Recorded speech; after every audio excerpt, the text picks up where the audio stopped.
Just like in leadership school, they taught us for a true leader, you praise in public and you correct in private. It's better that way. Thank God, this off-duty officer with his family, wish I could remember the name, but it was in Ohio, and God bless him. He stopped, saw that that our car had hit something, but there was nobody else around, so he probably figured it was a deer, and that's what he said when he came up. He took us up to the gas station, waited for the tow truck, got us some coffee, did a bunch of other stuff, and then he was talking, on his desire to serve and protect the community. What a beautiful human being this police officer was, and how he helped us out so much. There's plenty of other illustrations that I know you're going to share with there. And before I go into the negative and a springboard there, what I want to say is this. When I was a little kid in elementary school, we got the coloring books, and it had the police officer, and you color it and said the police officer is your friend. Officers, can you please not take away a young kid's dream and vision and how they look up to you? Can you please not do that? Can you please think about that child that you're serving, which was me and others, and don't let them down. I mean, yeah, don't let your own family down, but that's somebody's kid. That's somebody's kid that you're serving and protecting. Think about it from that way. I know adults get lippy and they do a bunch of stupid stuff. I agree. Adults do dumb things. But on the flip side, if we learn, police officers, if we learn to talk to the citizen with that degree of respect, the same way that I told you about when I stumbled into the back of that, the military police officer, and they had that respect, I just realized, okay, he's harmless. He was just, had a few too many, and, he's having some fun, just trying to forget about stuff or trying to move on or whatever he's doing. And isn't that a better way, more beautiful way to approach things? And have, adjudicate correct justice on the street? Isn't that wonderful? And then all those little kids and all of us adults start looking up to the police officer, just like we do to the United States military. It's a great thought, isn't it? Escalation or de-escalating. Escalating usually generates more revenue for the city. This is what I believe personally, that police sometimes try to escalate a situation. I'm driving home from the set from Clint Eastwood's movie, Gran Torino in Detroit. Got to see Clint Eastwood, it was so amazing. I was like, this is one of my dreams, was to be on a set with Clint Eastwood, and I was on the set with him. Didn't get to run lines with him, but that's another prayer. And all of a sudden, I see out of the corner of my eye this police officer, and he whips around. And I thought, well, I'm not really doing anything. It's 3:30 in the morning. I mean, for goodness sakes, I'm tired, and I just want to go home and go to bed. And so I pulled into the subdivision, and I was going about maybe 20, 25, so it wasn't even that much. And then all of a sudden, this police car comes roaring in, almost rear ends my van. I mean, he had to lock it up. His whole police car took a nosedive, and I was just like, and I was already getting ready to complete a turn, so then I completed the turn and then just kind of got out of his way. And then he came running up to the car. He says, "What are you doing?" I said, "Well, I live here, and I was just trying to get out of your way." He says, "Well, you were evading a ticket." I said, "I wasn't evading a ticket. I didn't even know you were after me." He said, "Well, did you see the lights inside?" I said, "Yeah, I saw you almost ran into my car too, and I was just trying to get out of your way. I mean, I thought you were in a big hurry to go save a burning building or a robbery. Somebody's doing something." He's like, "Stay here. You brought this on you." So again, escalation. This was the West Bloomfield Police Department, by the way. So then, all of a sudden, there's like 8 cops there. I locked my door. I picked up my cell phone, and I called. And I said, put it on speaker, I said, "I think you need to come out here." There's a friend of mine, popped the door, and then the friend's like, "Hey, what's going on?" He's like, "Just stay right there." And then we go through this interrogation process for a DUI. So I haven't been drinking. Just get the breathalyzer. I said, I don't want to say my ABCs. I want to go home and go to bed. Just say, oh, you don't want to say ABCs? Oh, you want to like flee and evade an officer? Oh, you want to just escalate, escalate, escalate. Trying to get a reaction out of me. I just remained calm. It was very uncomfortable. You know, I'm thirsty and all those things that happen when you go through a situation in your body, like, you know, your mouth gets really dry and all those things. And so, long story short, it was almost an hour and a half of this nonsense. You know, in those situations that just, you know, all of a sudden the sun's coming up. I have to go pick up my daughter in Chicago and the next day, and I'm going to a shoot. It's like 2 hours of sleep. And I thought, you know, what am I doing? I can't even. And then the officers sat out there and talked, you know, right outside as they were cleaning up. Plus, after they breathalyzed, they threw the trash, the little plastic sleeve and the little breath tube in the front lawn of where I was staying. I was like, I can't believe this is happening.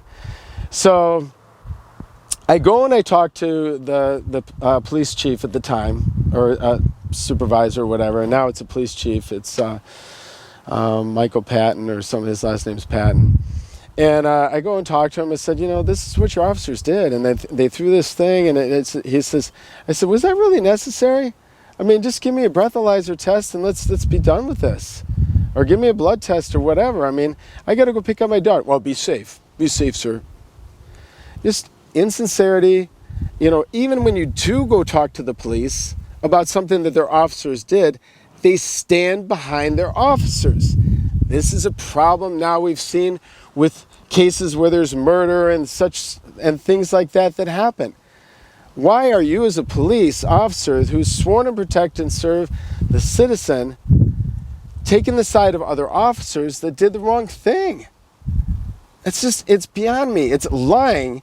You lied to your oath. You lied to the American people, and you all the way around when that happens. Instead of saying no,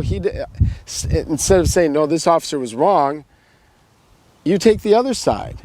And so even when you do go up to complain, there's no resolution. You got to get an attorney. You can get an attorney for that. What? How are you going to fight that? How are you going to get any money back? How are you going to get any little mini restitution for a false DUI stop?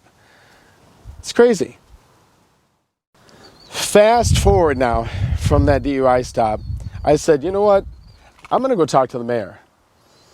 So I went and I talked to the mayor. And I told the mayor, I said, I'd like to talk to you and the police chief, and I'd like to talk to him about this situation that happened and how that they littered in the front lawn. If I litter, I'm going to get a fine, $1,000 fine, I think it is in Michigan or something like that. But if the police litter, it's okay. That's not okay.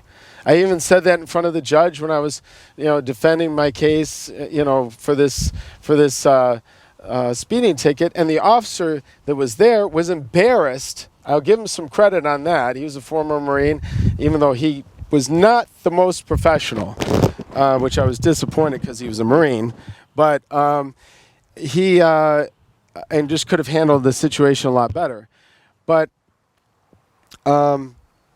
he was embarrassed that one of his officers did that. And I brought it to light in front of all those people, in front of the judge, and this little spindly judge didn't have the cojones to say, you know what, you're absolutely right. That's wrong that they did that. You're still going to have to pay the ticket, sir, but I'm going to fine the police department for littering in your front lawn, which would be a good way to do that instead of always backing up the police or, you know, making the citizen, you know, feel bad or something like that. That just breeds bad will and everything else. And then why does the citizen want to pay his taxes to the city? Why do they get angry with and irritated that? Because then the cities don't hear the citizen, just like the police doesn't hear the citizen. I hope you're seeing something here, and I really mean what I'm saying. It's disgusting, and it's cities all the way around. People should. You can't do that at a restaurant. You can't do that at other places where people come in and pay money. But the city can treat you any way that they want to. Even to the tune of, if you can't pay your ticket, they're going to take away your car or something like that. You should be able to explain to them, just like you can explain to the bank or something like that, that these things do happen. So, I met with the mayor, I met with the chief of police, and I met with that sergeant that was there. And I said, you know, if I do something in the private sector, and I get a write-up, I get 3 days off. But you police officers, that doesn't happen for you. You don't get 3 days off. You get suspended with pay. You know, I understand there are times where that does happen, but the police union is the one that's gotten us this situation where they're always standing up and taking care of bad police officers. It's happened a multitude of times. So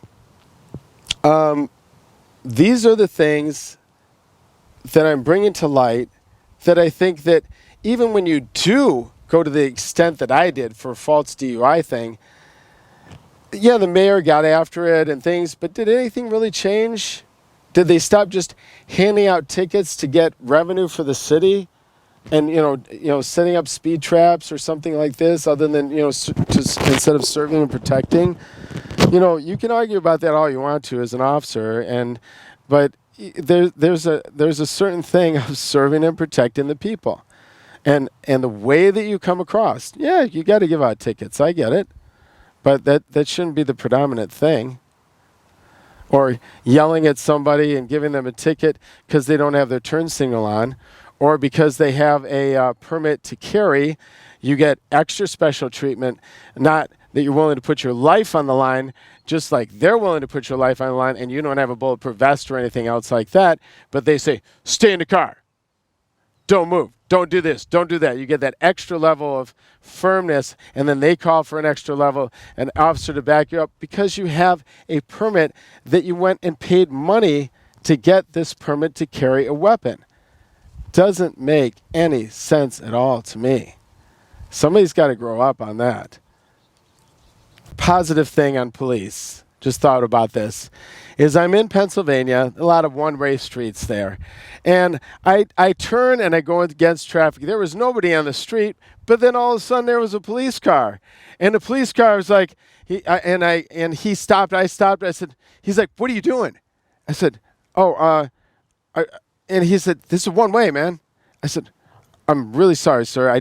I'm from out of town, and he gave me a kind of a mean look, but hey, he saw and read me that I wasn't trying to do something to be a jerk or break the law or do something like that. It was a really cool thing that he did. Gave me a break, being a guy from out of town.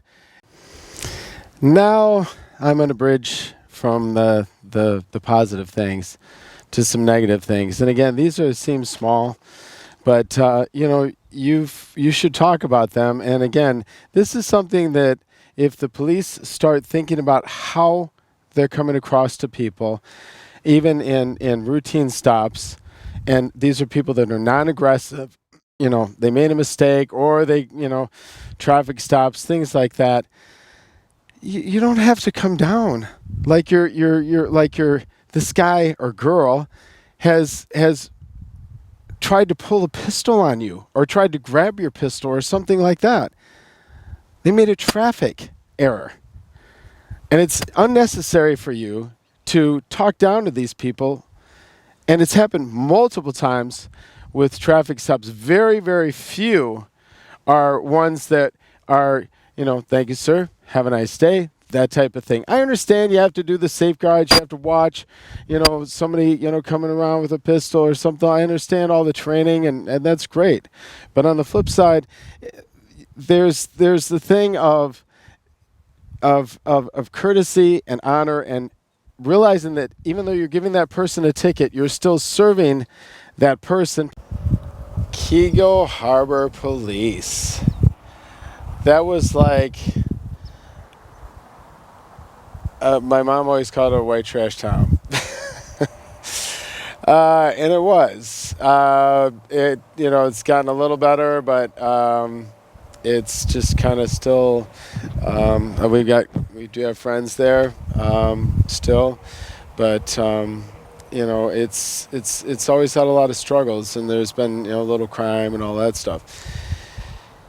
Anyways, So, Keego Harbor Police have always been known for just trying to, because it's a very, very small area that they patrol, so they give out an inordinate amount of tickets.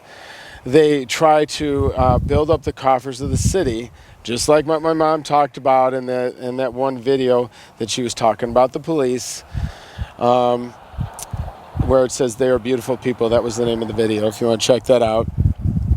But that's exactly what they're doing. So here's what this guy did. He says, I got a call. Fine, check it out. So I was going through my divorce, and I'm just kind of walking along the edge of Cass Lake. If you're familiar with that area, it's really a pretty area. And I love nighttime. I love seeing the stars and all that. So it was probably 10 o'clock at night, something like that. I'm keeping with the main streets, all that stuff.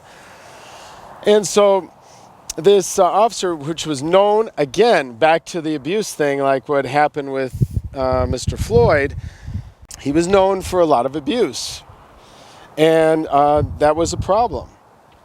But the union protected this guy, and anyway, it was always a mess. This guy was always brought up. All the citizens, all the people in the area complained about him because of the union. Nobody would do anything, and the city, just kind of kept this guy on as a heavy, I guess. And so one night, I get stopped, and he says, "What are you out here doing?" I said, "Well, I'm just kind of walking around and just enjoying the night." And he says, "Well, I got a complaint that you're stalking somebody." I said, "Well, I don't know who I was stalking. I mean, I went through a divorce." And he said, "Oh, you're stalking your wife." I said, "Well, that's going to be really hard to do because she's 200 miles away and she took my daughter to the other side of the state. So I don't know how or why you're saying that to me." And then he simply kind of took this one a little bit more of an attitude, a little bit more, okay, I have to escalate back to what I was saying before. So then he says, "Sir, I'm going to ask you to put your hands on the car," and starts searching me for contraband, starts digging for something. So just taking me for face value. He's got to escalate it up. He's a white man. You see what I am. And so, and again, what would he do if it was somebody else? Anyways, I get the handcuffs. "Sir, this is to protect you and to protect me." I was like, I don't know how that's protecting me at all. But anyways, and then I put that back in the car, and then he starts interrogating me. And I finished every one of my sentences, which is what you should do as a citizen. Answer the question, yes or no, and say, "I want an attorney."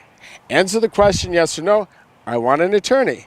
Because you said several times that you want an attorney. And everybody's body cam should work nowadays, even though the West Bloomfield Police Department seems to feel that our body cam wasn't working. This wasn't working. That wasn't working. Strange. That's just unacceptable nowadays for an officer, I think, to say that. You got to be professional. That's for your protection too, sir, just like the handcuffs are for me. And so it's like, you got to, that's what you should do. Be professional. Man up. Woman up if you're a woman officer. Okay? Do the right thing, for God's sakes.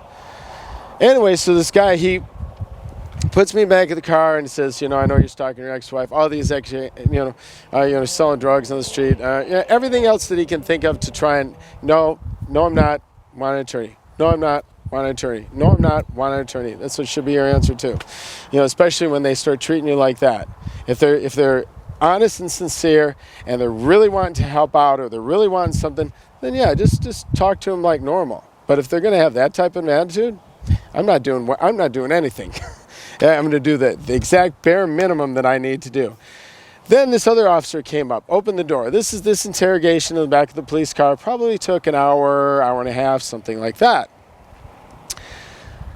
Then I said, and then they said, "Oh, we're going to let you go, sir." So I got out of my car. I said, "Thanks, have a nice night." And he says, "No, we're going to take you to your car."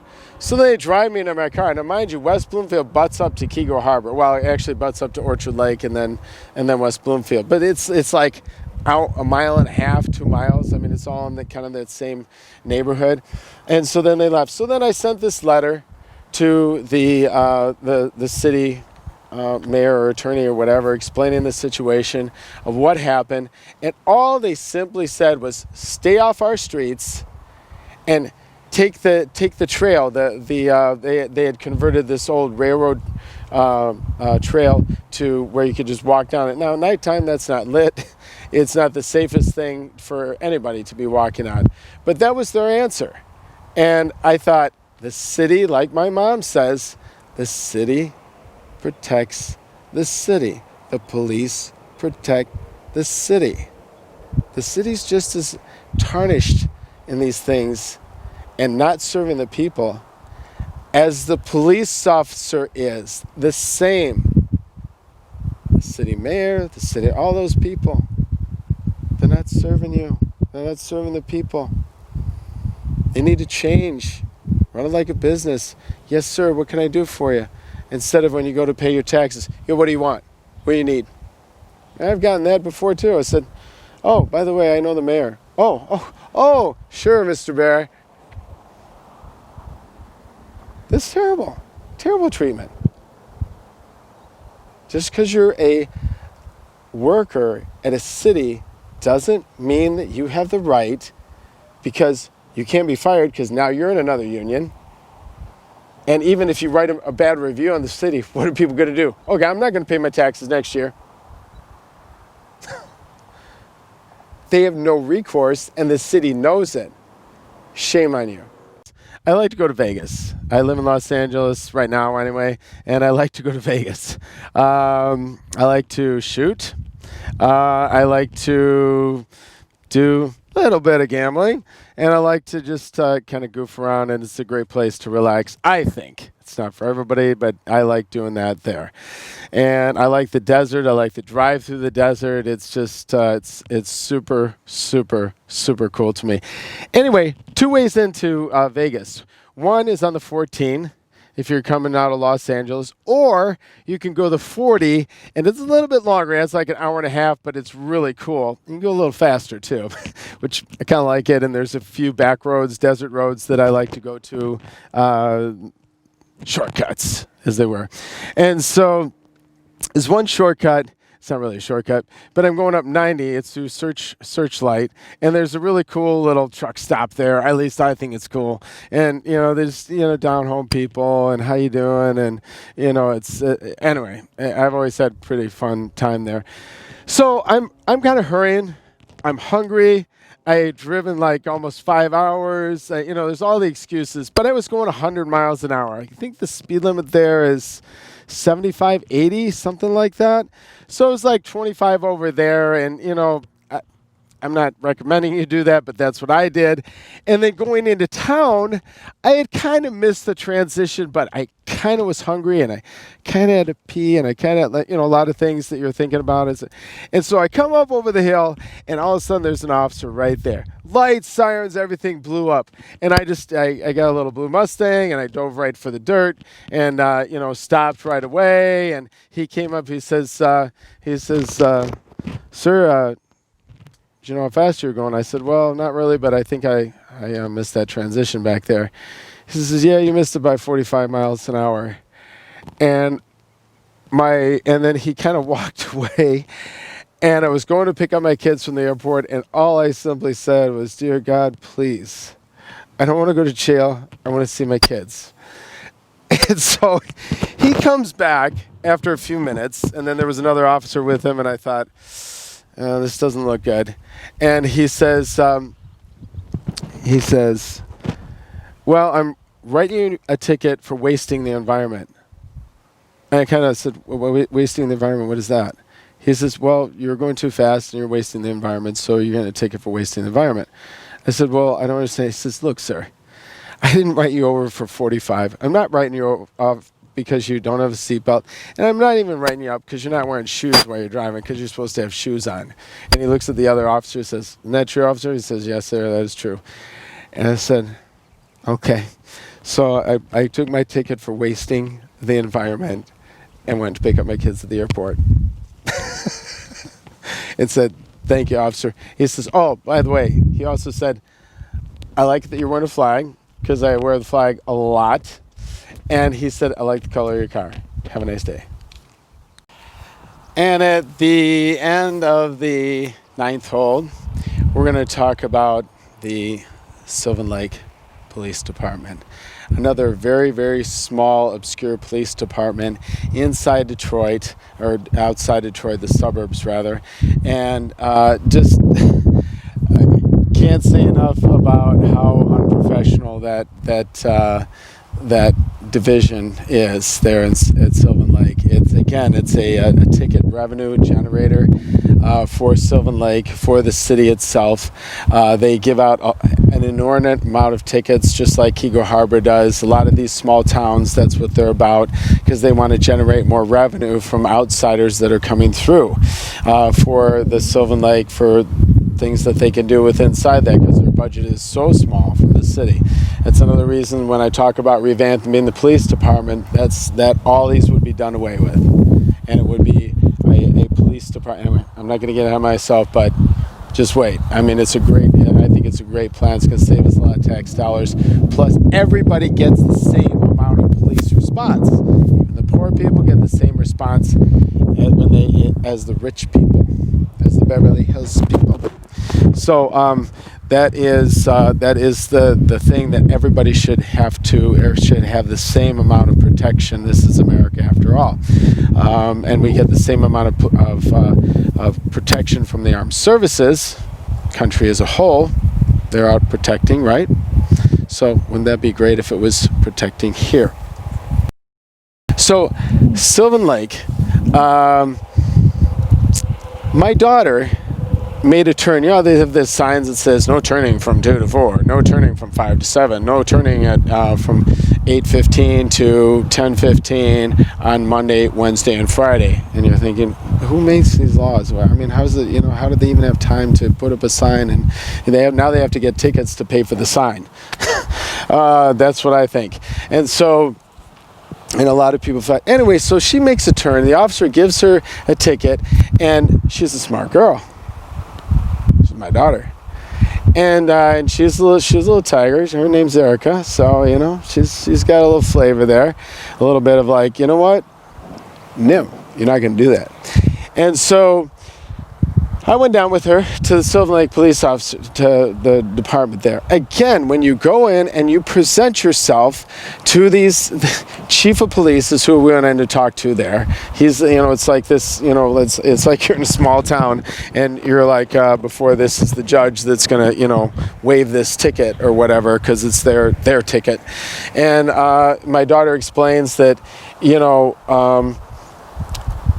it wasn't during that time. This is the time that it was. And she took pictures and documented with her cell phone and everything else. And so she was very smart in doing that. And then the officer said, you know what? You're right, the chief did. He kind of took a humble approach. In the beginning, he was like, who's this guy? Talking about me. Who are you? Instead of, hello, sir, I'm the chief of police. Shake your hand. And, just curious who you are here today. Oh, I'm her dad. Oh, great, glad to have you. Let's sit down and have a conversation. Wouldn't that be a better approach? Wouldn't that make me feel better about you serving me, and that when I call you, you're actually going to serve me? Instead of having such a belligerent attitude, they don't do that in the military again. So why should you do it to us as citizens that you serve in the local communities? It's just beyond. This stuff has been a long time coming, brothers. And I'm not saying brother like I'm your brother. I'm going to stand behind you. I'm going to do the right thing. But if you do something that's wrong, I'm going to stand against you. And by the way, we should be able to videotape, shouldn't we? Any officer. Hello? That should be like law. You should be able to videotape your whole thing. You're on the stage. Same thing if I was an officer. I'd be on the stage. Sure, videotape me. I got nothing to hide. It's no problem. Anyway, so the Sylvan Lake officer, going back to that, he's like, you're absolutely right. So he left that. And then the same officer that gave my daughter a ticket, now mind you, she's 17, blonde, very attractive lady. And this officer pulls her over, not doing anything, and says, I'm watching you. I heard you got your ticket off. I'm watching you. I'm going to get you another one. Just bullying and intimidating a 17-year-old kid. And she's white blonde. What if it was someone else? Sylvan Lake Police Department. Plus, there was another thing that was written in the eccentric. If you really want to get in your studying thing, I'm not going to research all this stuff for you, I don't have time, but you can research it yourself. But in the eccentric, which is a very small newspaper in Detroit, the chief of police for the Sylvan Lake Police Department, was written up for sexual misconduct, soliciting male on male with another police officer, because they had to go and stay at these places and get training and all that stuff, so they had to stay overnight and share a room, and supposedly that's what happened. So the one officer reported the chief for doing that. Now, I don't know who the chief was at the time. I'm not saying the current chief, because this is a few years back, but all I'm trying to say is nothing happened to that chief of police back then. If it would have been somebody else, sexual harassment. Orchard Lake PD another time, so ridiculous. I'm out with it's 10 o'clock, 9:30, 10 o'clock at night, and we're at a playground, me, my niece, and my daughter. And would to God that more dads would be out with their daughters and their sons playing, right? Getting some exercise, spending time with them, positive environment, things like that. And so the police officer comes roaring across this parking lot over by St. Mary's there, if you know that area of Orchard Lake, and just, 0 to 60, just flying across the parking lot. I'm like, what is going on? Is somebody dying? Is somebody getting shot? What's going on? I'm thinking, I need to protect, Kels and Amanda, and I'm thinking, what is going on? And then all of a sudden he comes up to me, says, "Sir, what are you doing?" I said, "I'm out here with my niece and my daughter, and we're on a playground. We're playing." He says, "You can't do that." I said, "Okay, I can't be on a playground playing with my kid and my niece." "No, you can't do that." It was like Friday night or something like that. Maybe it's Thursday. But irregardless. And he's like, "Yeah, we got a curfew here." "You got a curfew?" "Yeah, you make too much noise over here and then the people complain and blah, blah, blah." I said, "All right, well, we're just on the swing set. I don't know how much noise we can make. We're just playing follow the leader, maybe laughing a little bit, something like, well, you can't do it." Okay. Then we go up to the traffic light. This guy kind of did a weird roundabout thing. I guess he was making sure that we left or something like that. Then he come roaring up on us again. And he was right next to us, and Kelsey's in the back, and she's like, "Uncle Eric, he's back there. He says he's looking at me. He's glaring at me." I said, "Kels, just don't look at him. I'm gonna go and talk to the chief in the morning, tell him what this guy did." And then and Amanda's like, "This guy is weird. I know he acts like a stalker, weird ass person stalking after kids or something like that." It was really weird what this officer did, and so all I simply did was I went from that playground at 10 o'clock at night to a different playground that was outside of his jurisdiction. And then we went and had fun. So I was like, screw you. We're just going to go have fun. And then in the morning, I went and talked to the chief. Orchard Lake PD, going in, seeing the chief of police. Same belligerent attitude that you have all the time. They say, "Come in, talk to us." "Yeah, what do you want?" That's the attitude that they got. "I'm going to throw you in jail."